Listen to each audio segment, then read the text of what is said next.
R&B permission, panchayati municipality permission, police permission, electricity permission, ఈ 5 permissions definite గా మనకి వినాయక మండపం పెట్టాలంటే ఉండాలి. ఇంతకు ముందు ఏం చేసేవారంటే ఒక్కొక్కరు ఒక్కొక్క దగ్గరికి వెళ్లి పర్మిషన్ తీసుకునేవారు. మేము అలా కాకుండా ఒక జాయింట్ ఇన్స్పెక్షన్ పెట్టి ఒక జాయింట్ సింగిల్ విండో విధానం పెట్టి పెట్టాం.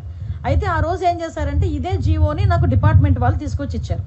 ఇస్తే నేను యాస్ట్రీస్ గా ఈ జీవోలోని ఏదైతే ఉందో మేము దాన్ని చెప్పడం జరిగింది. అయితే ఈ విషయం తెలుసుకున్న వెంటనే గౌరవ సీఎం గారికి విజ్ఞప్తులు వచ్చినాయి. గౌరవ సీఎం గారు కూడా దీని విషయం మీద మమ్మల్ని అడిగిన వెంటనే సార్ ఇలా జరిగింది, ఇలా జీవో ఉంది అంటే ఇమ్మీడియట్ గా ఆపండి, ఎవరు కూడా రూపాయి కూడా కలెక్ట్ చేయొద్దు. ఎస్పెషల్లీ ప్రతి సౌండ్ సిస్టమ్ కి మనకి ఏదైనా మనం సౌండ్ సిస్టమ్ పెట్టామంటే దానికి పర్టికులర్ గా మైక్ కి పర్మిషన్ తీసుకోవడానికి 100 రూపాయలు తీసుకుంటారు డిపార్ట్మెంట్ వాళ్ళు కూడా. అది కూడా తీసుకోవద్దు వినాయక చవితులకి అని చెప్పి చాలా క్లియర్ గా 10 రోజుల క్రితమే ఈ విషయం చెప్పడం జరిగింది. ఎవ్వరు దగ్గర ఎక్కడ కూడా ఎటువంటి ఫీజెస్ కూడా కలెక్ట్ చేయట్లేదు, ఎటువంటి చలనాలు కూడా కలెక్ట్ చేయట్లేదు. ఏదైతే వినాయక చవితి అదే విధంగా దుర్గా నవరాత్రి ఉత్సవాలు మన రాష్ట్రంలోనే కాదు మన దేశంలో చాలా ప్రెస్టేజియస్ గా చాలా భక్తి శ్రద్ధలతో చేసే భక్తులు ఎవరైతే ఉన్నారో వాళ్ళెవరు కూడా ఇబ్బంది పడకూడదనే 10 రోజుల క్రితమే గౌరవ సీఎం గారు అందరికీ కూడా ఇన్స్ట్రక్షన్స్ ఇవ్వడం జరిగింది. ఈ రోజుకి కూడా కనీసం మైక్ పర్మిషన్ కి కూడా మేము ఎవరం కూడా డబ్బులు తీసుకోవట్లేదు. ఇది క్లియర్. దీనికి నేను 20 రోజుల క్రితం మాట్లాడిన మాటలను తీసుకొచ్చి వైఎస్ఆర్సీపీ వాళ్ళు ఏమీ లేదు అన్నట్టుగా